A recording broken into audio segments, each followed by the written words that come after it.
जय हिंद। आज के इस वीडियो में हम सीखने वाले हैं कि किसी भी बड़ी से बड़ी संख्या का नाम हम भारतीय अंकन पद्धति में किस प्रकार से लिख सकते हैं।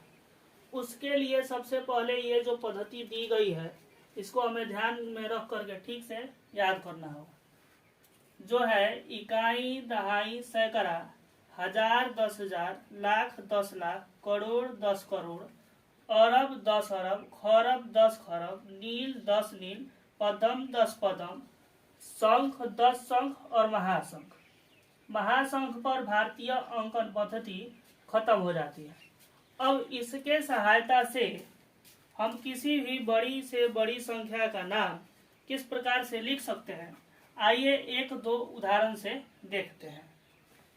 तो हमने पहले उदाहरण में एक संख्या यहाँ पर लिख दिया है।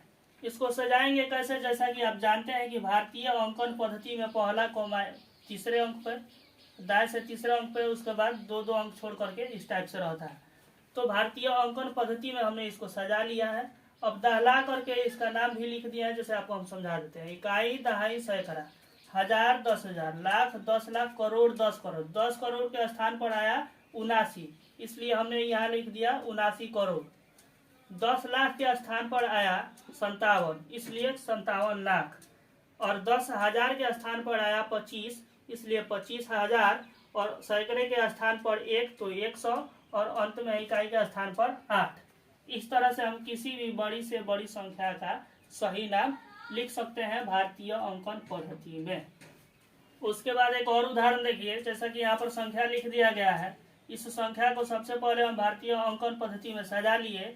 अब दहला करके इसका नाम लिखेंगे, जैसे कि पहले सूची हमने दिखाया था सबसे प्रथम बार, उस तरह से उसी के माध्यम से इसको दहलाएंगे और इसका नाम लिखेंगे कैसे।